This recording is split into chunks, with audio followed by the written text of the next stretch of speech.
Assalamualaikum. Pada hari ini saya akan menerangkan tentang khabar, iaitu predikat. Khabar yang dikenali sebagai predikat ialah pelengkap ayat yang menerangkan keadaan mubtada'. Mubtada' dikenali sebagai subjek. Kebiasaannya khabar terletak selepas mubtada'. Mubtada' dan khabar hanya terdapat dalam jumlah ismiyah, di mana ayat yang bermula dengan kata nama. Kita lihat contoh di bawah. At-talibu najihun. At-talibu najihun. At-talibu adalah mubtada' kerana ianya adalah isim makrifah, iaitu kata nama khas. Dan salah satu cara mengenali isim makrifah ialah adanya alif lam di awal kalimah. Manakala najihun adalah khabar kerana ianya adalah isim nakirah, iaitu kata nama am. Dan cara mengenali isim nakirah ialah tiadanya alif lam di awal kalimah dan kebiasaannya berbaris tanwin.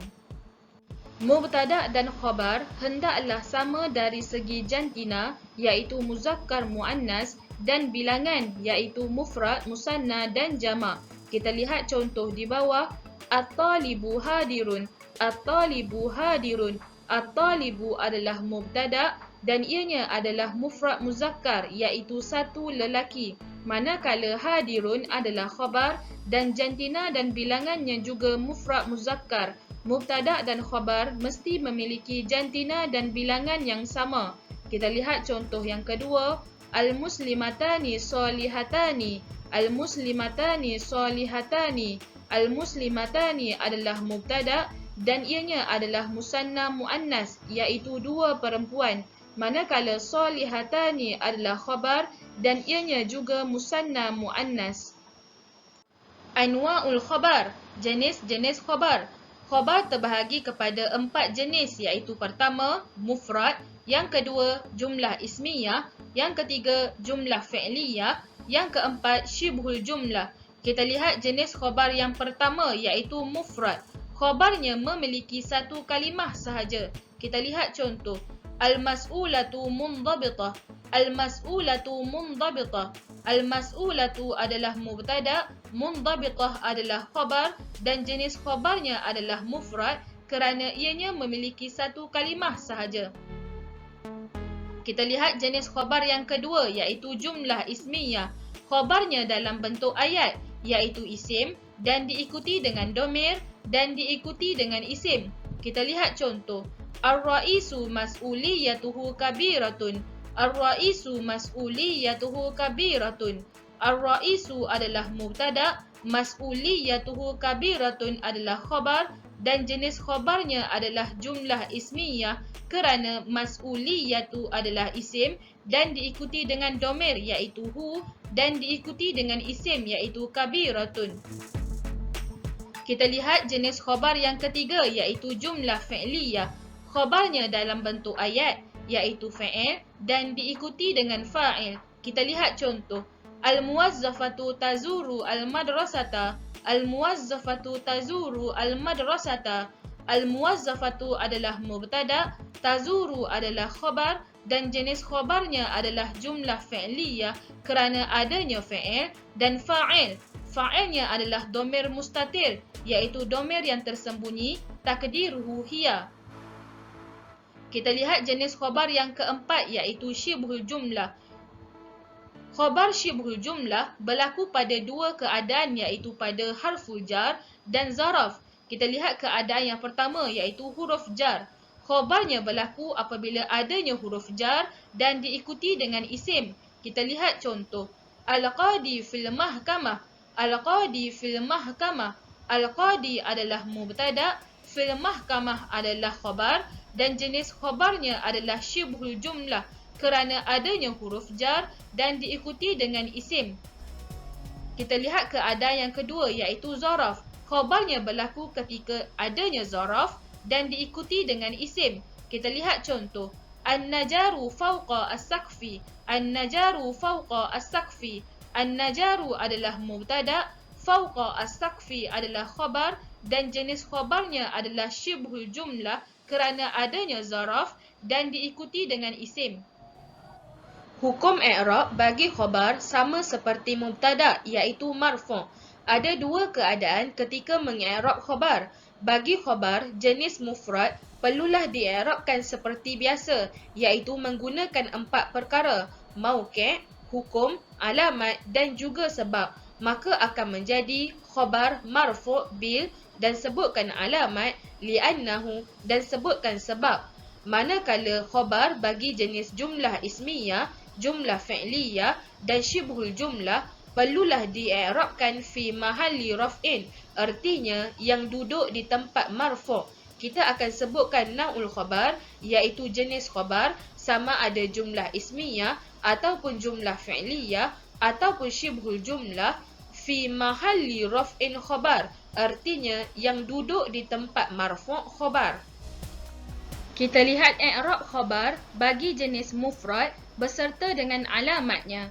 Mauqi' adalah khabar dan hukum bagi khabar adalah marfu', dan hukum marfu' ada 3 alamat dan singkatannya adalah 2, iaitu dhammah, waw dan alif.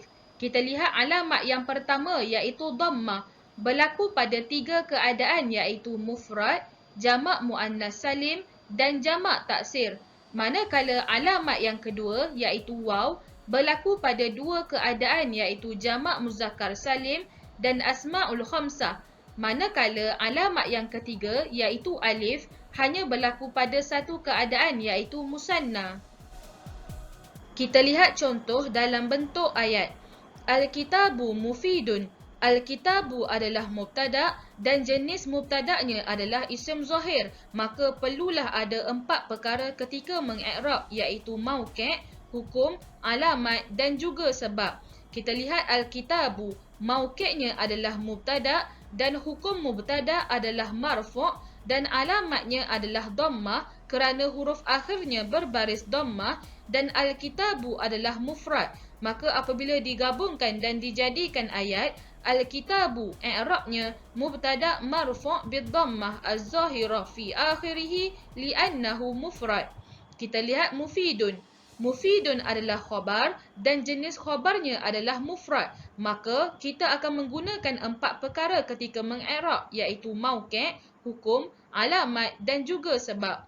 Kita lihat mufidun. Mauqi'nya adalah khabar dan hukum khabar adalah marfu' dan alamatnya adalah dhammah kerana huruf akhirnya berbaris dhammah, dan mufidun adalah mufrad. Maka apabila digabungkan dan dijadikan ayat, mufidun i'rabnya khabar marfu' bid-dhammah az-zahirah fi akhirih li'annahu mufrad. Kita lihat i'rab khabar bagi jenis jumlah ismiyah, jumlah fi'liyah dan syibhul jumlah. Bagi jenis-jenis ini perlulah dii'rabkan fi mahalli raf'in, artinya yang duduk di tempat marfu'. Kita lihat khabar bagi jenis jumlah ismiyah. Kita lihat contoh. At-talibu ummuhu mumarridah. At-talibu ummuhu mumarridah. At-talibu adalah mubtada', ummuhu mumarridah adalah khabar dan jenis khabarnya adalah jumlah ismiyah kerana adanya isim dan diikuti dengan domir dan diikuti dengan isim.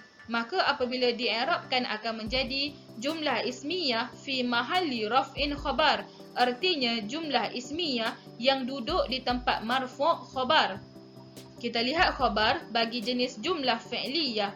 At-talibu yuraji'u ad-darsa. At-talibu yuraji'u ad-darsa. At-talibu adalah mubtada', yuraji'u adalah khabar dan jenis khabarnya adalah jumlah fi'liyah kerana adanya fi'il dan diikuti dengan fa'il.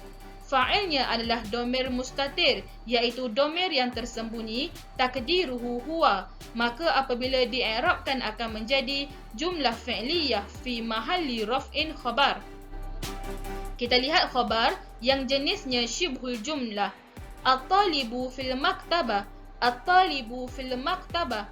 At-talibu adalah mubtada', fil maktabah adalah khabar dan jenis khabarnya adalah syibhul jumlah kerana adanya huruf jar dan diikuti dengan isim.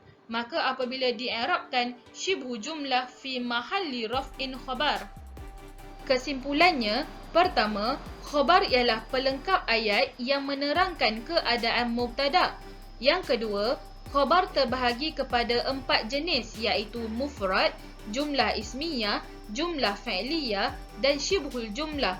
Yang ketiga, hukum i'rab bagi mubtada dan khabar adalah marfu'. Yang keempat, khabar yang jenisnya mufrad apabila di'irabkan ada 3 alamat dan singkatannya adalah 2, iaitu dhammah, waw dan alif. Yang kelima, bagi jenis khabar, jumlah ismiyah, jumlah fi'liyah dan syibhul jumlah perlulah di'irabkan fi mahalli raf'in, artinya yang duduk di tempat marfu'. Itu sahaja daripada saya. Assalamualaikum.